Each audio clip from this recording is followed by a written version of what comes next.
restaurant my parents run. Let us just refer to it as Joe's. It was named after my grandparents. Yes, I do pay. Normally, I hang out there with friends to have something whenever I have free time, and this helps them to pay as well. Working at Joe's pays me, especially on the weekends as it gets really busy. I pick orders and assist others with service. We do indeed have staff members. Along with paying me for the hours I work, my dad lets me keep the tip money clients leave after dining. Few of the frequent patrons are aware that my parents, the proprietors, also work there. I am the son of the owner. People commonly confuse them, nevertheless, for employees. One weekend, a woman, probably in her 30s or 40s, entered the restaurant with her bratty child, who appeared to be roughly 13 years old. Given it was the weekend, the place was somewhat packed. She was advised to take a seat on one of the waiting seats. About 20 minutes later, she sat down at a ready table. I went to get her order. I can't precisely recall what she ordered, perhaps a sandwich or something. I handed the order to the kitchen and stood next to the register monitoring whether anyone needed anything. Her bratty child was running around the restaurant, yelling, running over people, treading on their feet, even touching their food. Naturally, the mother seemed unconcerned and preoccupied on her phone. This infuriated me much, hence I grabbed the child by his hand and angrily instructed him not to run in such a strong manner that he started crying and ran back to his mother. Fuming, the mother stripped across to me. The discussion proceeded as follows. "How dare you touch my child?" the entitled mother says. "Me? He was flitting about upsetting other individuals. Surely you noticed he was handling their food." "Well, he's a child," says the entitled mother. "He is free to do as he likes." "Me? Well, yeah, but under my supervision." "Do you even know who I am?" the entitled mother asked. Thinking, asterisk. Here we go again. Knowing what was about to happen, I chose to participate asterisk. "Me? No ma'am, I'm not." Entitled mother. "Well, then you ought to know, I am the owner's wife. You're getting fired, so you made a big mistake and I will make sure your face won't be seen here again." I started to find amusement at this stage. I assumed she would say she was a friend or sister of the owner, but she opted for asterisk wife asterisk, hence now I could have some fun. "Me? Ma'am, I doubt you even know his." She served me. "His name is insert my dad's name here," says entitled mother. She knew my dad's name, which startled me since only a small number of people knew that fact. "Me? Ma'am, please don't get me fired, I'm so sorry I was nasty to your son. I just have this job." Entitled mother. "You should have considered that before you touched my son." "Me? But ma'am, he was frustrating." She once more cut me off. Title mother. "Shut up." She marched across to the cashier and insisted on talking to the manager. Coming out, my dad asked her what was happening. Entitled mother. "Your staff member has been buzzing my son. I want him to be let go right now." I'm sorry for the inconvenience, but I can't just fire him without reason," my dad answered after staring at me then back at her. "Do you even know who you're talking to?" Entitled mother asks. "The owner of Joe's is married to me, hence I find this staff unacceptable." My dad smiled the most of all. Entitled mother. "Why are you laughing?" "I am sincere. Dad, I apologize for any trouble once more. Are you looking for a refund?" The entitled mother entered complete fury mode and exclaimed, "You know what? I'm grumbling about you and your company on my phone to my husband. We'll have you sacked right now." We posted it on a board outside for home delivery orders, hence she picked my dad's phone number. She gave that number a call. My dad's phone rang. Shock rocked Karen, the entitled mother. Taking up the phone he said, "Hello, this is Joe's owner, how could I assist you?" As if all the blood drained from Karen, her face turned from red to absolutely white. "Yes, I am the owner and manager of Joe's and you are not at all my wife," he said. "And my son is the employee you wish sacked." She stared at me, and my laughter started to flow uncontrolled. Her order came ready just then, but by then she was already ashamed enough. Her child was wailing all through the backdrop. We still giggle about her dragging him out by the arm, not following the instructions, and without even taking the order. Man, I find it hard to understand how long OP let this continue before saying anything. He actually had not really needed to say anything at all. She called the number outside and spoke with the owner personally, hence the only reason the entitled mother discovered he was the son of the owner and she was not the wife. She chose the wife role straight ahead instead of other possibilities like OP considered, such as becoming the sister or friend of the owner. She simply asserted, rather boldly, to be the wife of the proprietor. I wouldn't have been able to resist shouting something like, "Mom, you finally came home," Remarked one of the funniest remarks, then tried hugging her while faking tears of joy. Following up, someone remarked, "That would be awesome and hilarious.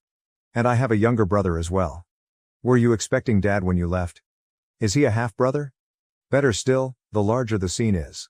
People begin by pulling out their phones and filming the entire event. Tell me what you would score this entitlement level 1 out of 10 in down below in the comments.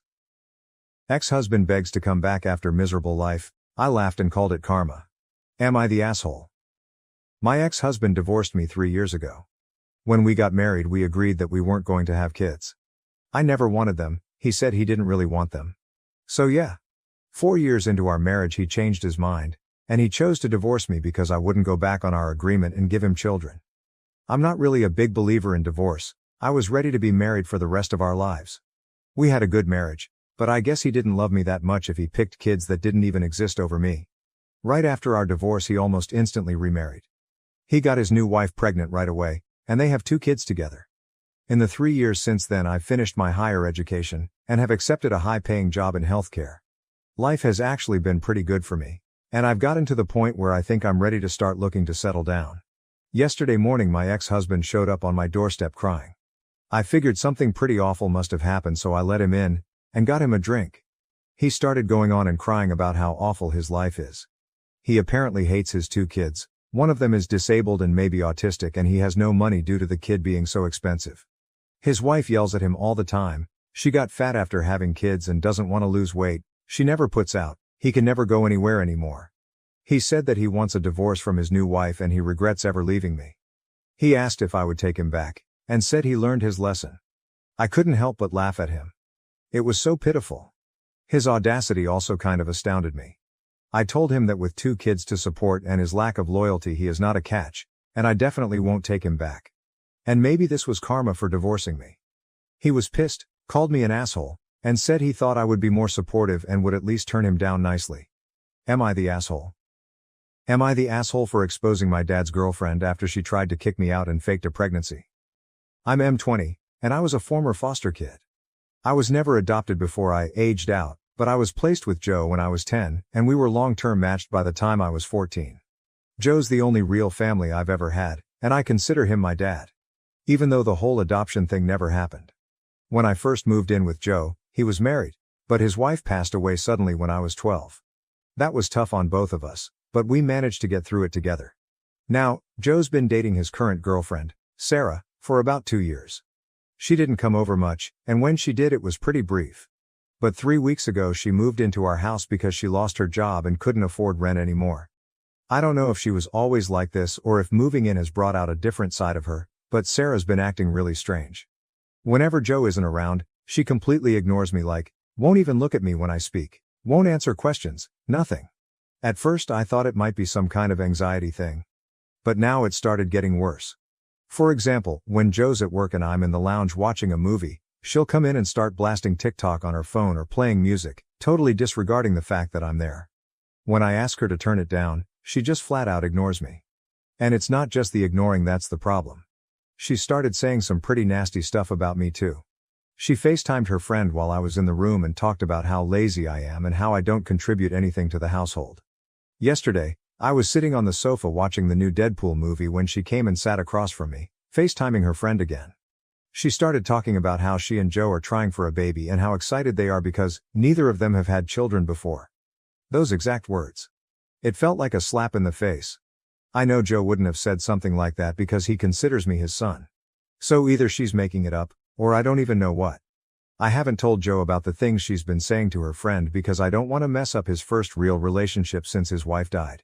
But this situation is seriously eating me up inside. I mentioned the situation to a few people and a couple of them suggested that I secretly record her behavior when Joe isn't around so that he can see what's really going on. It seemed like a good idea at first, but when I talked to one of my close friends about it, he said that secretly recording her could just make things worse. He thinks it might make Joe feel like I'm going behind his back and could cause even more tension, especially if Sarah twists it to make me look bad. So, WABTA, if I secretly recorded her to show Joe what she's really like, or should I just avoid it altogether? I don't want to seem like I'm trying to sabotage his relationship, but I'm not sure what else to do. Relevant comments. November 8485. You need to talk to Joe. You can record it in case he doesn't believe you, but you need to talk to him ASAP. And you might also have to work on your exit plan in case it backfires, which it can. People in love do strange things at times. NTA. OOP. I don't think Joe would ever kick me out, but you're right, I should have a backup plan just in case. Call 20. So many parents kick out kids when a new relationship forms and the kid doesn't get on with the new spouse. Don't be blindsided by something that is a huge possibility. You're an adult. Joe's GF could have the very easy argument that you're an adult and need to move out so they can work on furthering their relationship. Having a child together would absolutely be a reason he would side with her.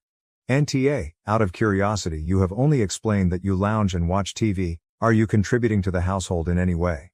If Joe's GF is contributing to the household, I can see why she would have an issue floating with you. OOP, well, I'm still at college. Americans would call this high school. But it's summer.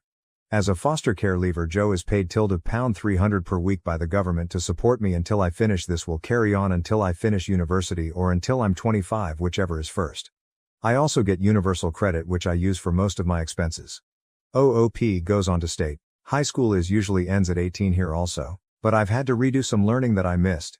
Huge_lime 826 Get your ass off the couch and contribute to the home.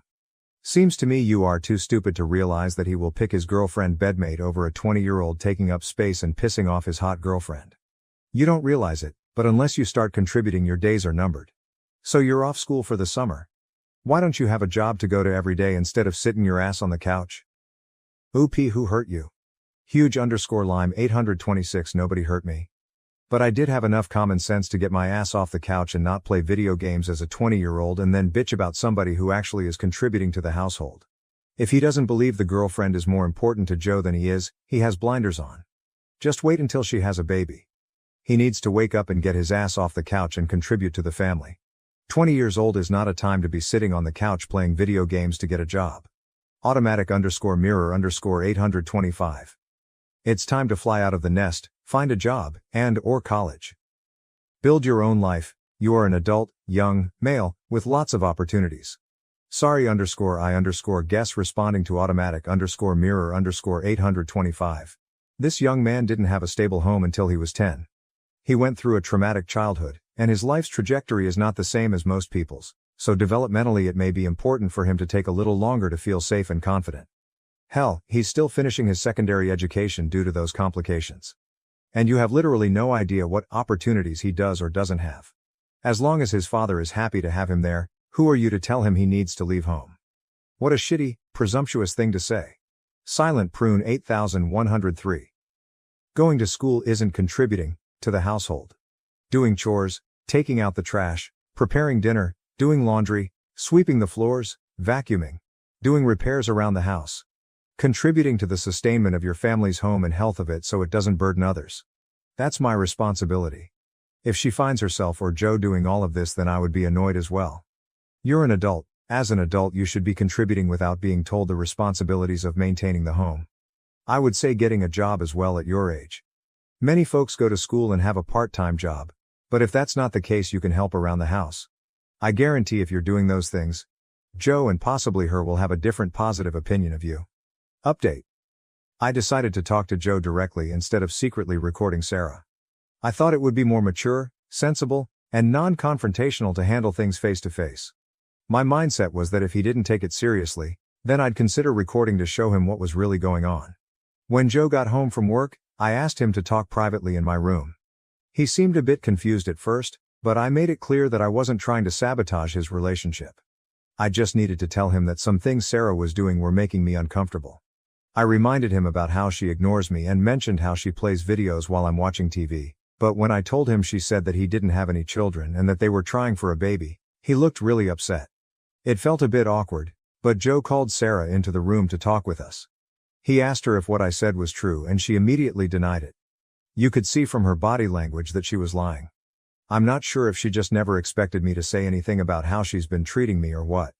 Joe firmly told her that this is my house, not hers, and that while she's a guest here, she can't be disrespecting me. Things got a little heated, and in the end, she apologized to me, though it was through gritted teeth. I accepted the apology, even though I'm not sure it was genuine. After that, Joe asked if I was still comfortable with her staying with us. I said I was because I didn't want to break them up. I just wanted to tell him what was happening. However, she decided to stay at her friend's house for the night, which made the situation feel even more tense. I can tell Joe is really upset now, and I feel super guilty for making him feel this way. He insists it's not my fault and we ended up having kebabs for tea, but even so I can't shake the feeling that I've caused a huge fight between them. Joe went to bed early, and now I'm stuck feeling bad about the whole situation. I just hope that whatever happens next, things will settle down. Thank you everyone. Update 2. So, about a month ago, things seemed to be getting better, at least on the surface. Joe and Sarah got back together, and I gave them my blessing because Joe really wanted it to work. Sarah even moved back into the house, and she was actually being decent to me, which was a change. But honestly, I always felt like she was just putting on an act. I had this nagging feeling that she still didn't like me and was only being nice because her other option was to be homeless. It all went downhill really fast though. Less than a week after moving back in, Sarah announced that she was pregnant with Joe's baby. And that's when the real chaos started. She dropped this ultimatum on Joe. Either I move out, or she'd break up with him and make it impossible for him to be involved with the baby.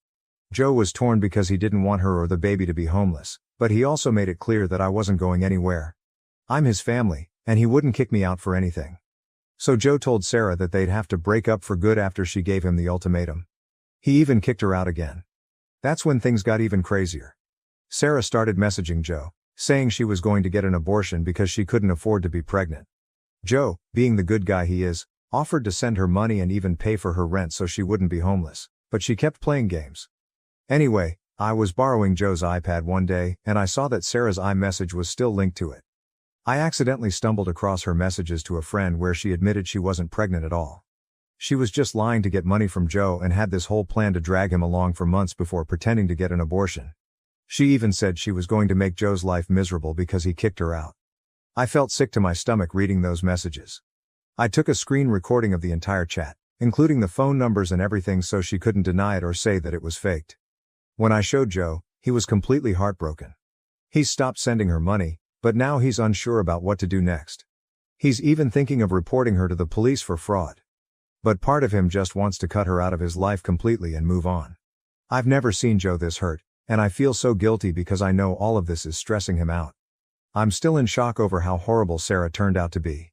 Even with everything that's happened before, I never thought she'd do something this low. Now, we're just trying to figure out how to move forward from all of this. Karen yells at me in Walmart over apple juice and demands both bottles. My mother had to visit Walmart a few days ago to pick up a prescription and some food. She detests Walmart, hence we usually attempt to move quickly. My brother and I went to hunt the few things we needed as she stood in line for the prescription. We arrived at the grocery store and got to work shopping. There were just 2 gallons of apple juice left when we at last arrived at the beverages section. As I went to pick them, a woman walked up and watched me grab them. Turning back, I asked her whether she was likewise searching for apple juice. She agreed, thus I gave her one. We would take the other. Things started to get fast. She wanted them, hence she instructed me to give her both of them. I reminded her once more that I would give her one. We would retain the other. She started asking that I give her both as she wasn't satisfied with this. I told her no flat out. Since my brother only wanted apple juice and is not good with conflict, he was not saying anything. "Ma'am, do you want this one or not?" I asked. "Just give me both," Karen said. "How difficult should one find that to grasp? I want both of them."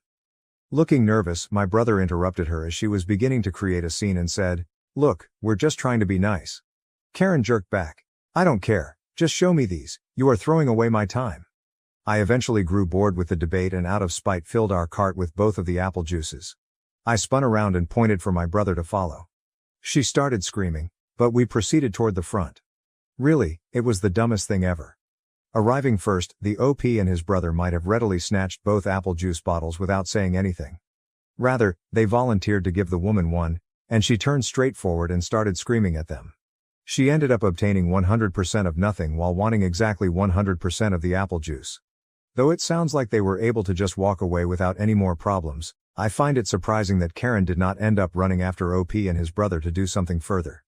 Tell me what you would score this one, 1 out of 10, down here for the entitlement degree. An entitled parent seeks Disney World's college refund policy. Understanding the rest of the story depends on knowing all this material. Having only been here slightly over 2 months, I work at a financial aid office for a small private university. Because I have to learn topics about the financial aid application process I never would have believed I would need to know, including how FAFSA forms are handled, my work is difficult. Students must complete the FAFSA, a crucial document to find out how much money they are qualified for to pay for college. Many times, this means students with scholarships, grants, or loans could receive a return check. The amount the student qualifies for and the amount the school deducts for tuition, classes, lodging, board, and other expenditures will determine how these checks turn out. Students occasionally will obtain thousands of dollars back off. Be sure not to discuss how you intend to utilize a refund outside of class criteria for anyone who intends to obtain one, since it is policy to refuse to distribute money if they are knowingly used for items outside of school necessities. Once more, this helps one to grasp the narrative. Now, onto the narrative. Though I work as a simple office assistant, my position as a financial aid assistant is one of knowledge of a financial aid counselor. Yesterday, a young woman and her father entered the office. "Where's the person that's holding my kids' money hostage?" the man asked before I could welcome them. This man was plainly angry and bigger than me, so I got scared. Just from the intensity of his voice, I wanted to cry. "Sir, I can see if anyone's available to talk," I said, and he started yelling at me about how horrible the university was and how dare they keep his daughter's money like this. We are all women in our little office with my boss, the Director of Financial Aid, DFA, Assistant Director AD, and Student Assistant. Turning to the open doorway, I found the Assistant Director looking unconcerned. "I can discuss her money with you and your daughter," she replied. Side note, since we have no control on how it's distributed, first call the billing department, not the financial aid office, if you're seeking a refund. I heard everything discussed since the entitled dad and the girl entered the office left the door open. Had I been let to document events, for privacy concerns I wasn't, I would have noted this conversation. "So how can I help you?" the assistant director asked. "What is happening?" The entitled dad added, "The refund for my kid was meant to arrive by the end of the week, Wednesday here, and her account does not show it." "Sir, please calm down," the assistant director said. Ignoring her, the dad said, "No, we utilize her money for our trip, hence she needs it."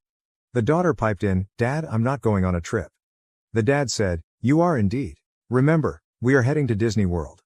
Knowing this, the assistant director remarked, "So you're using your refund to pay for a trip outside of school?"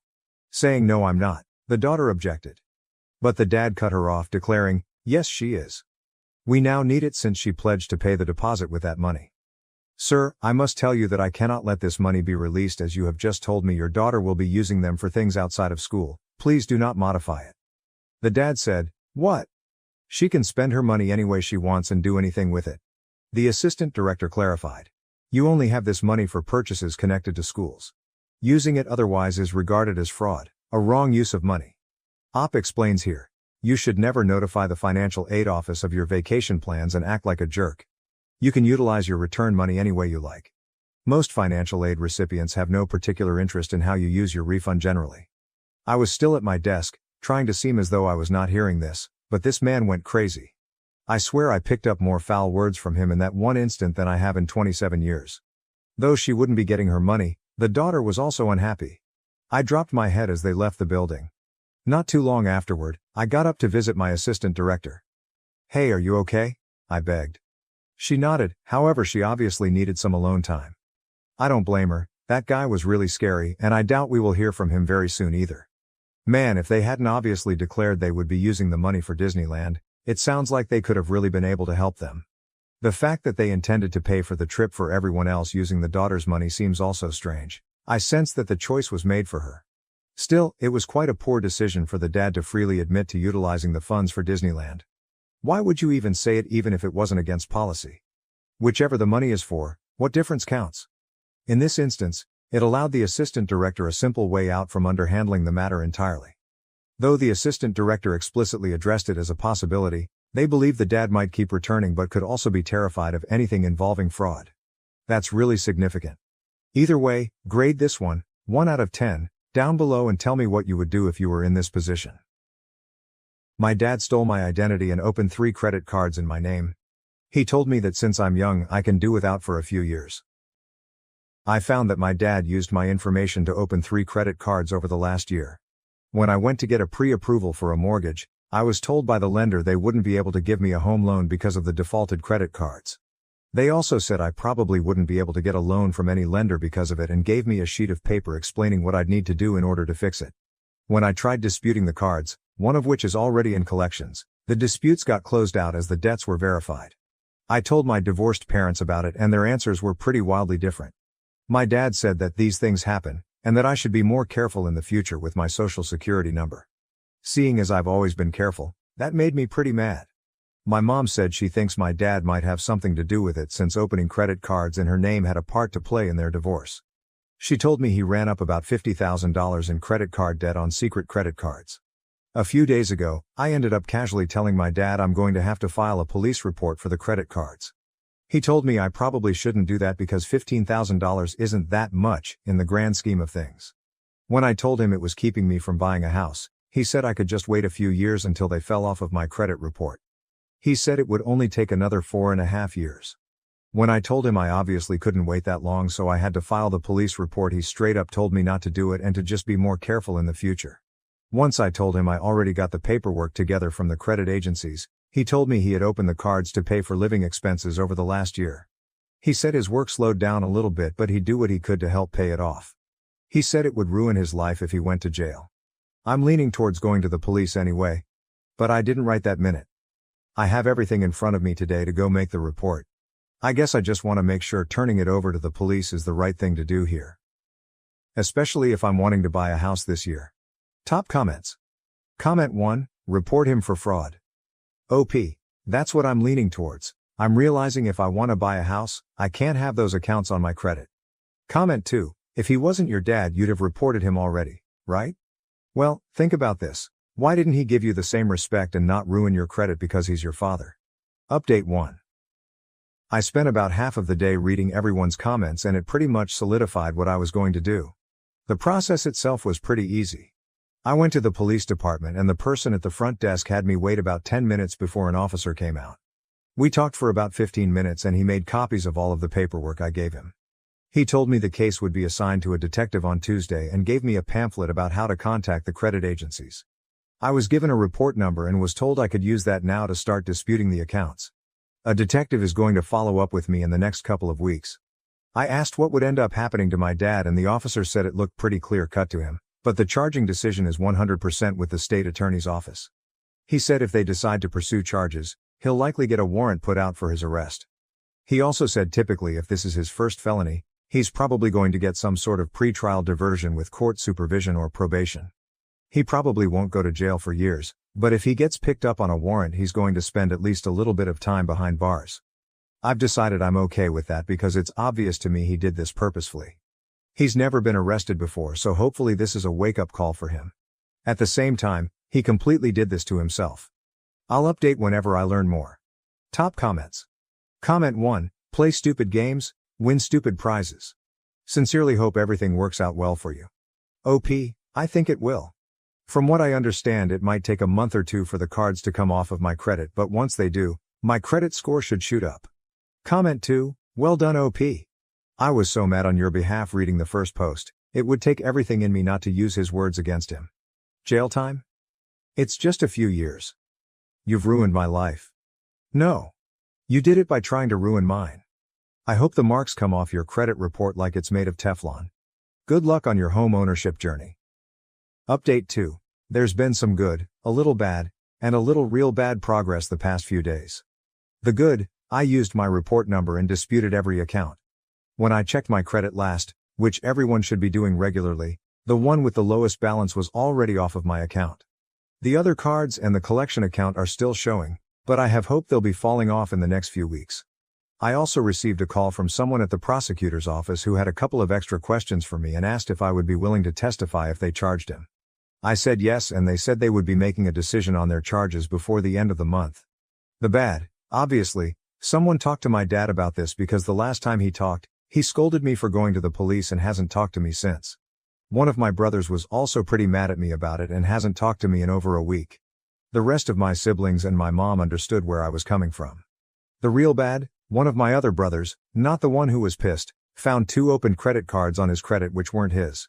He checked his credit score for the first time in a couple of years and he said it was down about 150 points from where it used to be. He's now in the process of dealing with that. He doesn't have any positive proof, yet, that it was our dad. But the fingers are pointing in that direction. This still blows my mind that a dad could do this to his own children. I'm moving forward though, I still hope to be able to purchase a house before the end of the year. Additional information from OP, also, I think all of my other siblings, there are 6 of us, are checking their credit too. Probably for the best. New update. This is going to be my final update as it seems like this has gone viral and hit a few different big websites. I'm happy to say my credit has completely returned to normal. All of the disputed accounts are now gone. Obviously I'm excited about this since it gives me a solid financial future. I also received a letter from the prosecutor's office 2 weeks ago and they said they are going forward with a charge of what is basically identity theft. I spoke with an assistant prosecutor and they explained they'd be putting out a warrant shortly, but that as a first-time offender, they'd probably offer a misdemeanor charge and a plea. My dad was arrested last Friday after a traffic stop. He got out of jail the next day and has a new court date in late August according to the Public Records website. He called me and told me I'm dead to him and to never contact him again. My brother who found credit cards opened in his name has made a police report as well, but apparently the addresses are different on the accounts. He was told it was unlikely it would be prosecuted, but he's working on getting them off of his credit. Additional information from OP, just wanted to give everyone who commented in my other posts a shout out. You have all given me the courage to do this. I'm going to be deleting this throwaway because I really hope to put all of this behind me between the news articles and having no contact with my dad. Don't let things like this sneak up on you. It breaks my heart to do this to my dad, but he did this to himself. Am I the A for telling my fiancée that her wedding dress choice is too extravagant and suggesting cheaper alternatives? We are getting married in July of this year, the venue is booked and the wedding is pretty much sorted. Emma has been researching dresses and has a little scrapbook of lots of dresses she likes for ideas but is now looking to buy. All that's left to get is the bridesmaid dresses and her wedding dress. We jointly put aside $10,000 each for the wedding, everything is paid and we have $6,000 left over which I think could go towards the honeymoon on top of the honeymoon fund we already had. We aren't the extravagant type at all, then comes the time for Emma to pick her dress. I know everything is more expensive when it has the term wedding attached to it. What I wasn't expecting was a $950 dress plus $120 veil. I'm using my dad's old tux he used for his wedding to my mom, just had it taken in a little. Emma can't use her mom's dress as her, and her mom both say the style hasn't aged well, which is fair. I had a quick Google around at dresses online and there were so many. And so many just like the one Emma wants for like $50 to $100. I'm not trying to get her to cheap out on her dress, but she will literally wear it once. One dress for over $1,000 is just insane that would fund our honeymoon. I tried to show her some dresses I found on a recommended app called Wish and others on websites, but she was having none of it. She is very slender but apparently wants it specially fitted. It turned nasty unfortunately because I said I refused to drop such a large amount of money on a dress and she argued that she is using her own money for the dress. Which isn't strictly true as we ain't about to marry and our finances will be joined. Then her mom had to get involved. They offered to pay for the dress but it's not a case of not being able to afford it. It's a dress. There are identical ones online at a fraction of the cost. I thought she would be ecstatic to learn there are identical dresses for a fraction of the cost, but she was really angry and upset. Is there something I am seriously missing? Because after we argued about the dress, Emma has been extremely cold towards me. Then yesterday she said if I want her to cheap out on her wedding dress on her wedding day that she needs to really consider if we're a good match for marriage. I was blown away that she would say that over a dress. I told her she's like a toddler throwing a tantrum over a sparkly toy she can't have. That was a mistake as she left to stay with her parents, who called to tell me I am much more than an asshole. TLDR fiancé can get a similar dress for around $100 with shipping online but wants to blow over $1,000 at a local wedding dress boutique. Am I the asshole for saying to get a cheaper one online? Edit. Emma found this thread. It was a mistake to post here and I'm sorry I posted our problems on Reddit. AITA the top replies from OP. Comment 1, but the gowns I found on Wish looked very professionally made, and very similar to the one she's picked. Comment 2, I mentioned the second-hand wedding dress store and she said no without even going to take a look. Comment 3, that's not fair. I would never tell her what to wear. She can wear what she wants. It is the absurd price that I'm against. Comment 4, see, I can definitely understand caring about the quality of a dress if it's a work dress or a regularly worn formal dress. I think what everyone's missing is that this will be worn for one day only. Relevant comments. Emma, ask yourself if your fiancé's behavior here is a one-off. There are some concerning things here. His insistence on controlling your purchase, made with your money, even if it's funded by your parents. Is he controlling in other ways? Has he ever been insistent on you spending your time and money only in ways he approves of? And does he usually lash out when you don't do what he wants? The way he's resorting to name-calling because you wouldn't capitulate to his demands, calling you a toddler throwing a tantrum, instead of communicating with you respectfully. This is made especially worse by the fact that his demands are unreasonable and stem from a fundamental ignorance about the subject, wedding gown cost, what knockoffs are and why they're a bad idea, etc. And that he's shutting down your attempts to educate him. Does he normally communicate with you openly and respectfully? Does he normally get angry and verbally attack you when you disagree with him? Are you normally able to have conversations with him on difficult topics that are calm, respectful and productive, even when you disagree? Maybe you're both cracking under wedding planning strain, and this is an out-of-character moment that you can work through, but maybe this is pointing to a larger pattern. Proceed with caution. Remember, you're about to enter into a pretty intense legal and social contract with this man, and that you're signing up for a lifetime of conflict resolution with this person in particular. The way you both approach disagreement and handle conflict now reflects how you'll be likely to continue to do so going forward. Now may be the time to double-check with yourself if this is the right move. Edit. After reading through the comments, I would also encourage you to look at his behavior here, on this Reddit post. His response to new information is not to take it on board and process it, but to double down, plug his fingers in his ears, close his eyes, and refuse to listen. The lengths he'll go to avoid admitting he was mistaken are a bit troubling. It may also be worth asking yourself if there's a reason someone who is so insistent on always being right may have for seeking out a partner who's a decade younger. I'm wishing you all the best, and I hope this works out for you. OP, I thought I'd have a look through the comments to see if anything explained why Emma has blocked me and her phone is ringing through to voicemail. I seriously can't believe people started a witch hunt over a dress. I watched some YouTube videos of Wish wedding dresses, and yes, wishes are trash. I got it, I was wrong about that site. But to end up blocked because you have all told her I'm abusive and manipulative is just vile. I called her parents' house and the line's off the hook, so if you see this, Emma, call me, please. I won't shout, I won't get mad, I just want to end this crap. Get whatever dress you want, I see that I was wrong. I'm sorry. Spelling bad had some whiskey, can you blame me after this? Edit 2. Based on Josh's newest comment about you blocking him on Messenger, it sounds like you're taking some time and space to think things over. I think that's a really good move. There's a quiz from the Love is Respect project that may help clarify your thinking about whether this is a healthy, nurturing relationship. I hope everything turns out well for you, Emma, whatever you decide to do. There's a whole community of people here rooting for you to be happy. Edit 3. It looks like OP has been banned from AITA. He just sent me a furious, invective-filled PM blaming the sub for what's happening in his personal relationship and reiterating that abusive behavior is normal and fine, so I guess he's learned nothing. According to the PM, Emma's dad just called him and chewed him out, so it sounds like at least she has a strong familial support system. Transcript of the PM banned. I'm now banned from Am I the Asshole and good fucking riddance. Her dad just called to cuss me the fuck out. Can you believe I've been trying to not fucking cuss so I don't get banned so I can at least defend myself, then banned for no reason.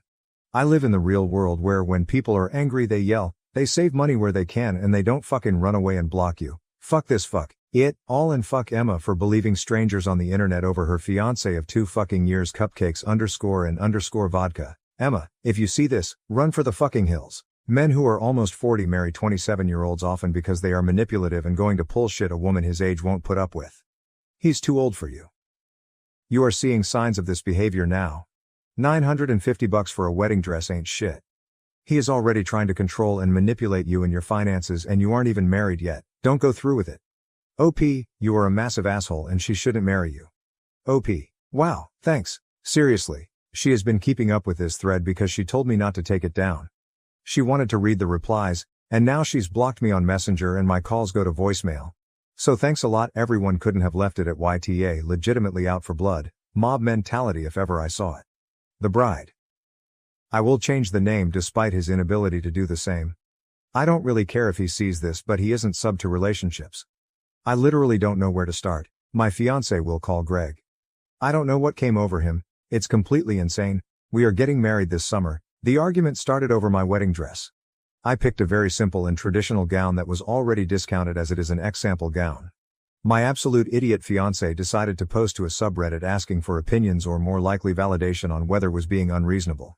My dress is under $1,000 but will come to around $1,500 with alterations. We have over $7,000 left over in our budget. That's another thing that seriously upset me, that he lied in his post multiple times. I make a much higher salary than him, so we agreed he would put 5K towards the wedding and I put in the rest, but why lie? Why ask opinions if you've skewed the details? I had absolutely no problem with this as he makes just above the minimum wage. The thread got way too much attention. I had already gone to my parents because I was angry about him calling me immature and shouting about me being spoiled. I also happened to find the thread shortly after he made it because not only did he use my real name, his throwaway was his real name followed by his alarm pin. He sent me a text saying that he wasn't the asshole in this situation and I just knew he would post it on Reddit. It's not the first time he's posted on Reddit about stuff. But nothing of this magnitude. Anyway, I don't know what to do. There are people online now claiming to be me and it's been shared on Twitter and Facebook and I'm just absolutely mortified. He got totally hammered last night and called my parents. My dad had to hang up on him because he was screaming down the phone and my mom was disgusted. I can't get my money back on the venue or anything. I recently started taking antidepressants because I've been feeling low, but now I just feel empty. This whole thing was about the cost of my dress and he suggested I use the Wish app to get an identical gown. First he refused to listen to me saying that Wish is garbage, but he also argued it to death in the comments. I read every single comment in that thread and it was like being punched in the gut. I can't get over the odd lies either. He gave out my real name and his but lied about the age gap and budget. I am 23, he is 43. Admittedly he looks much younger and for the first few weeks dating I thought he was in his early 30s. We also have only been together a year. Not 2 years I think he said, and I'm starting to think this was all too fast. I need help, I need advice. I know I'm quite possibly pot calling the kettle by posting to Reddit, but I post here a lot usually anyway and all the fake accounts claiming to be me might throw him off anyway. I might be slow replying as I start work in an hour. Thanks all. Xtail Dr. Fiance posted to Reddit to get opinions on the price of my wedding dress but used my real name and it all blew up. People are creating fake accounts pretending to be me and he has devolved to calling me names and getting drunk and calling my family. He also lied about a lot of details in the post. How do I handle this calmly? 3 months later to ex-fiance made a post. A few months back I was going to be married, and long story short things were called off. She wanted to end things, I didn't. And I feel like I've lost all of my trust in women. I don't want to feel like this anymore. I was dating someone called Isabel until last week. She's really amazing and kind, but the second she heard about my ex and the fiasco that surrounded it, she ghosted me.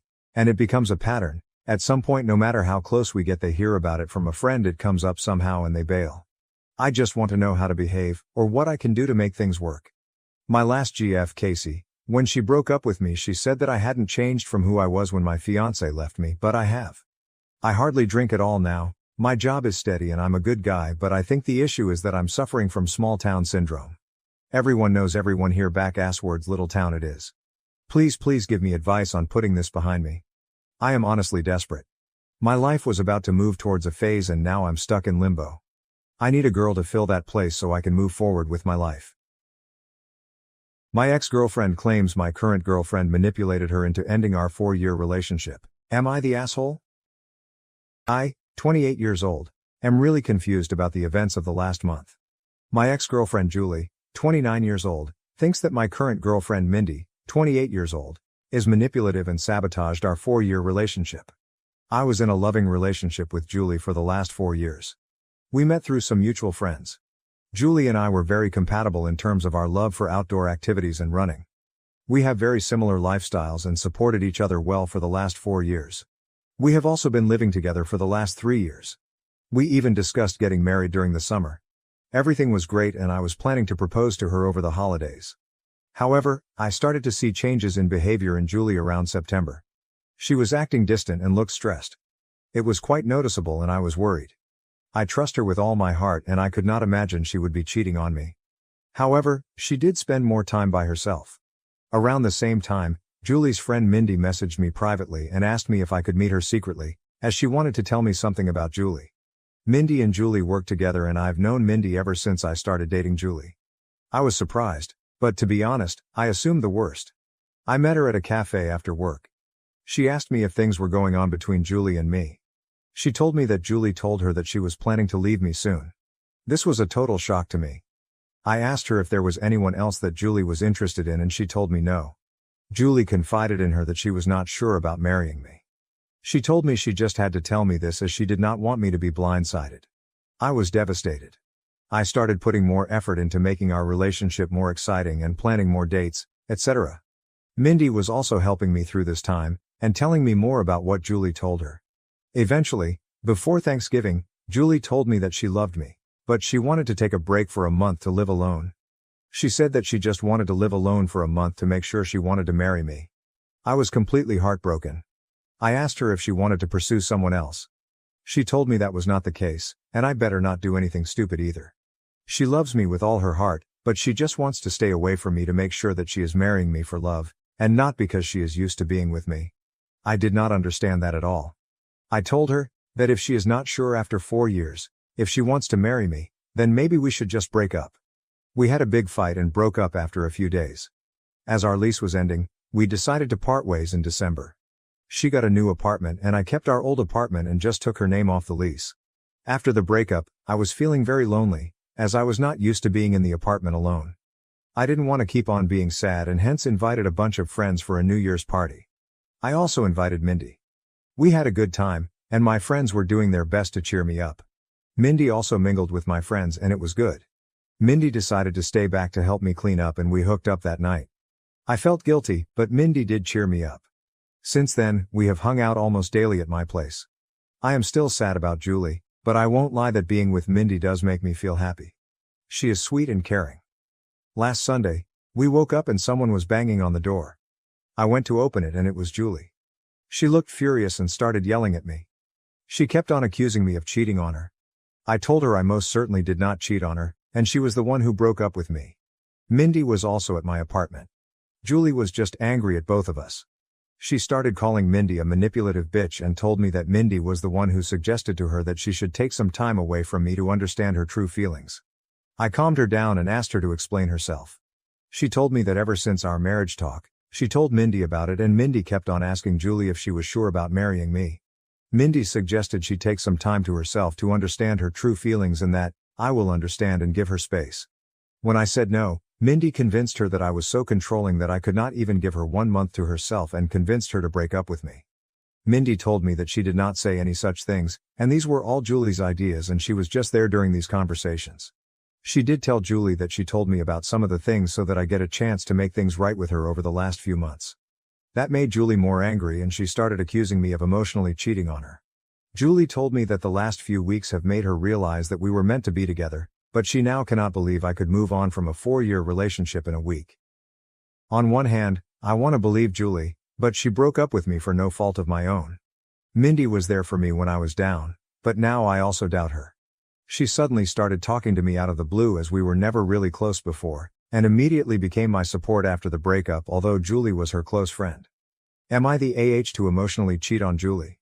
Should I have told her about Mindy's texts? Should I have not moved on from her so quickly, even though Julie broke up with me? I was just hurting and Mindy was right there to support me. I need advice from someone with a clear mind on what the fuck is going on. Relevant comments. Comment 1. Sounds like you and Julie need to talk privately and discuss what Mindy said to each of you. As others said, this sounds all too convenient.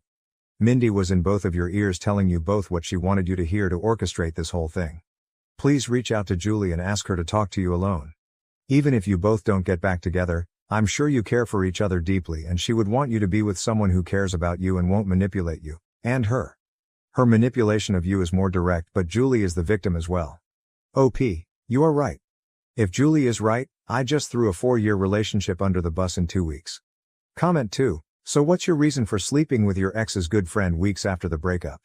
It's understandable you wanted to move on, but why her? OP, I was not planning on it. But she just stayed back after the party and things happened. Did I feel guilty after that? Yes. I felt discarded and unwanted after a 4-year relationship and was not thinking straight. Update 1, 28. Posted last week regarding my girlfriend Julie, 29, accusing her friend and co-worker Mindy, 28, of sabotaging our relationship. Julie broke up with me in December after a 4-year relationship and Mindy reached out to me when I was feeling down. However, when Julie realized Mindy was talking to me, she confronted both of us last Sunday morning and told me that Mindy manipulated her to break up with me. The worst part was I was not thinking straight after the breakup and ended up hooking up with Mindy after a New Year's party. After the incident I asked Mindy if I needed some time and did not meet her. Since then I made the following post on Reddit and had 3,000 people call me an idiot. I am sorry for the long post, but I wanted to say that we were not idiots to not see what happened. You guys read an abridged version of events in 5 minutes. while we lived it for the last 7 months. I messaged Julie every day since then, to try and talk to her. She did not reply to my messages. I was not sure if she blocked me. Mindy was constantly trying to message me, asking if we could meet and talk about it. On Wednesday, one day after posting, I decided to message Mindy. I told her to tell me everything she said to Julie truthfully. I told her I would go and see if I found out that she was lying. Mindy wanted to meet me in person or talk to me on the phone, but I wanted everything in writing. She messaged me that Julie always said good things about me for all these years. When Julie told her about us talking about getting married in 2024, she was happy for both of us. However, Julie started telling her that she had cold feet and was not sure if she wanted to marry me because of issues she observed about her parents' marriage. One day Julie told her she wanted to take a break from me. She was not sure about her true feelings for me. That was the time Mindy told me about Julie's behavior, as she felt bad for me, as we were already telling our families about the engagement plans. After our fight, she said that Julie was extremely upset and told Mindy that she would never marry me. She said that the only reason Julie came back was when she heard that I was moving on, as she is jealous of us. She also said that I was a good guy, and hopefully, I see that what we have is something special. I just said okay and told her I needed time. I kept on messaging Julie once a day to at least talk to her once. It was heartbreaking to think that she may have blocked me and may never talk to me again. On Friday afternoon, Julie finally replied. She said she wanted to meet me and told me she would come to our apartment on Saturday afternoon. I cleaned the place up and was just feeling deep guilt from inside before facing her. When she came in, she looked like a shell of herself and completely broken. I sat on our sofa, but she chose to sit away from me. We asked how we both were, but it was clear that none of us were doing well. I started apologizing, but she stopped me. She asked me to let her finish and not to interrupt her. She had brought her little notebook and had written down things she wanted to say to me. She told me that she truly loved me. But after we discussed getting married, she started feeling scared of the next big step. She thought those feelings were normal and would go away. So she decided to not discuss her concerns with me. It kept on eating her from inside, and she made a mistake to talk to Mindy about them.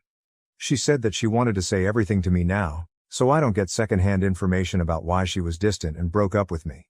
She said that her parents had a very rocky marriage, though they were together until her mom passed away in 2021 during the pandemic. Her parents argued constantly, and she always thought her mom did not love her dad. However, her mom was extremely dependent on him for everything, and her dad knew it and hence didn't treat her well. She never wanted to be like her mom after the marriage. However, as we lived together, she started seeing some of those issues in our relationship. For example, when we met, Julie had a lot of credit card debt and was bad at managing her money. I helped her with that. Even though we have separate finances, I ended up managing all her finances, investments, etc. At her request, to the point that she did not know or understand where her money exactly was. She also said that we always enjoy making nice meals for dinner every day. However, whenever I work late, she completely loses any motivation to cook and ends up eating cheese and crackers like a toddler for dinner. She also complained that in the last 4 years of our relationship, I have never said no to her for buying anything. She feels that I coddle her, and she just got comfortable with all the luxuries and things I can provide for her. She talked about this with Mindy, and while Mindy initially just listened to her, she told her around September that one of her cousins also had the same issue. She decided to stay away from her fiancé for a month, and within a week, she realized how much she missed him and never had doubts again. When Julie asked for a break, all she wanted to do was to live with her best friend for a few weeks, to see if she was just too codependent on me. She knew I was planning to propose during our Christmas trip to my parents' house, and when I told her that she could not take a break, she just freaked out and broke up with me, as she did not want to be engaged without knowing for sure that we won't end up like her parents. After this, she asked me when I started meeting Mindy, and how many times we met. I opened my chat messages with Mindy and handed her the phone. I told her I met Mindy only once in September, where she told me that Julie wanted to break up with me because she was not happy with our relationship. I already had noticed Julie's distant behavior, and when I asked her, the only answer I got was, "I am fine, we are fine." Due to my insecurities, I tried to hold on to Julie and started coddling her more, planning more expensive dates, and trying to spend more time at home. When Julie asked me for a break and to stay away from me for a few weeks, I thought that was the final step before the breakup and broke down and fought with her, which led to our breakup and her moving out. At this point, Julie's voice started cracking up. She asked me when Mindy contacted you after the breakup. I pointed her to the messages. Mindy initially just started sending me memes to cheer me up, and I just used to respond with thanks, or a thumbs up. However, the messages started getting more frequent and she offered to talk to me in case I needed help. She asked me what I was doing for Christmas and New Year's, and when I told her I was inviting a few friends, she told me that she does not have any plans for New Year's, and I invited her. Julie stopped me there. She told me she did not need to hear the details after that. She told me that when she moved out of our house after our fight, she thought she was just not ready to get married to me. She stayed with her friend for 2 weeks and then got her new apartment in January. She told me that she was miserable and missed me badly. It became more acute when she moved into the apartment alone and could not stay there for even one night. Her best friend is currently staying with her in the new apartment. She realized she could not live without me within a week of living there. When she asked one of our mutual friends, on Saturday, about how I was doing, she told her about the party and told her Mindy was there. It did not make sense to her why Mindy would be at the party. She concluded that Mindy and I were having an affair during our relationship and that was the reason Mindy must have tried to break us apart, by constantly telling her that she should not get married if she had doubts. When she saw Mindy in our apartment on Sunday, she completely broke down. However, when she learned that Mindy was also talking to me and telling me the opposite things, she realized how naive she was to throw everything away without properly talking to me first. As hurt as she is seeing me with Mindy, she also does not want to lose me. She kept on calling herself an idiot and apologizing for not telling her concerns to me sooner. I sat next to her and tried to hug her, but she moved away. She asked me if I was willing to still be together, and I told her I would give anything to get her back. She told me she was also willing to forget what happened, but she had a few conditions. Her first condition was that I cut contact with Mindy. I block her everywhere and never contact her again. If I see her standing in front of me, I act as if she is invisible. I was okay with that. Secondly, she has already signed up for individual therapy and is on the wait list. She wants us to do couples therapy so that we can talk about all the concerns we have and work through them. We also decided to hold off our engagement or marriage until we both can get into couples therapy. I was also okay with that too. Finally, she wanted me to forget the last month as a bad nightmare and never talk about it again. And if I ever make a "we were on a break" joke, she will punch me in the face. This was the first time we both smiled. I asked her what she was going to do about Mindy as they worked together. She said the biggest punishment for Mindy is to know that she did not succeed in breaking us up. She wants Mindy to see how happy she is with me. She wants Mindy to be there when she flaunts her engagement ring in the office and gets jealous when we get married. We hugged and I felt so relieved that I had a chance to make things right for her. I asked her to stay and she agreed. The rest of the evening was nice. We ordered DoorDash and watched reruns of Top Chef while cuddling on our couch. In the morning, we discussed moving back together. I want her to move back to our old apartment, but she wants a fresh start and asked me if I'm willing to move into her new apartment. Her new apartment is tiny compared to our current apartment and also not in the best neighborhood, but we will talk about it more and decide. I also will have to deal with the issue of having 2 12-month leases, and how to get out of one of them. Currently, Julie went to her apartment after lunch to get some of her stuff for the week and I am writing this post. I am just so lucky that I did not lose Julie despite my terrible actions during the last month. I just hope that I will be able to work things out and get married soon, and this whole incident is a small bump in our perfect relationship. I also don't know how to address the issue where she feels coddled by my behavior and feels like I'm making her codependent on me. It's just my personality and I need to work on that during couples therapy. However, any tips from you guys are welcome on how to make her feel less codependent. P.S. Thanks to everyone who checked on my health during the last few days via direct messages, and sent me numbers for helplines. Don't worry, I am a marathon runner, and don't give up that easily. Relevant comments. Comment 1. So what happened to Mindy? OP, no idea. As far as I'm concerned, she does not exist. Comment 2. So it was Mindy who suggested to Julie to take the break? OP, yes. Mindy told Julie that she should take a break, and at the same time told me Julie wanted to break up with me because she was unhappy with me. I thought a break meant she wanted to move away and I would never see her again if I said yes. Comment 3. I don't know how you can make someone who can't even stay alone in their apartment less codependent. She needs her own therapist to make that happen, or she will again blame you for making her that way. OP, yes, she is looking for one right now. I have been in therapy and it takes time to find the right therapist that helps you. At least now we have discussed the issue, so it will be easier for us to see the signs and work on them together. New update. I wrote a few posts 6 months ago regarding breaking up with my then fiancée Julie because she asked me for a break and then hooking up with her friend Mindy. It turned out that Mindy was the one who encouraged Julie to ask me for a break and also befriended me and told me about Julie's intentions in advance. They were the worst few weeks of my life, but Julie and I reconciled and got back together. A lot of you have been asking me for an update, and I feel this is a good time to give a final update. After the incident, Julie told me that she wants to get back together and forget about the whole thing, but I could see that she was still hurt by my behavior. I tried to not love bomb her and give her space, as that was the reason why we broke up in the first place. Julie had a mental breakdown and had a panic attack during the week after she saw Mindy with me in our apartment. She got an online therapist who she still sees once a week. We also looked for couples counseling and were able to see one almost a month after the incident.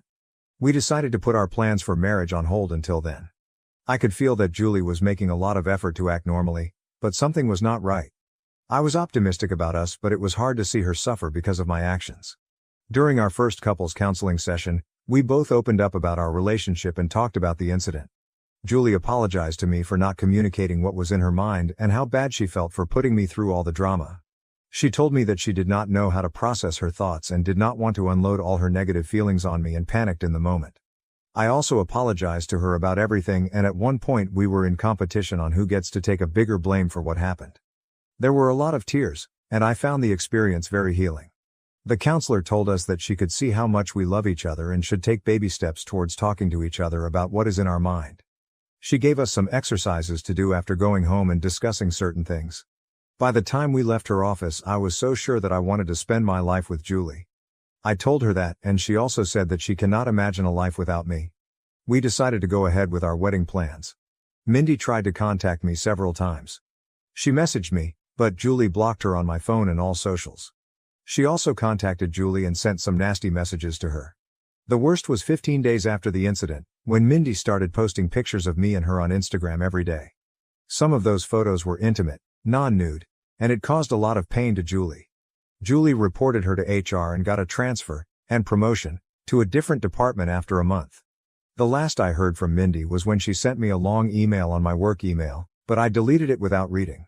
The photos Mindy posted did cause a lot of drama, and we had to explain to our parents and friends about what happened during that time. As you all may have guessed, I was unanimously nominated for the Idiot of the Year award, but I am sure my sister would give me a good run for it before the year ends. The whole issue lasted for a month, and then we never heard from Mindy again and just moved on with our lives. Julie has been talking to her therapist about her codependency issues and concerns.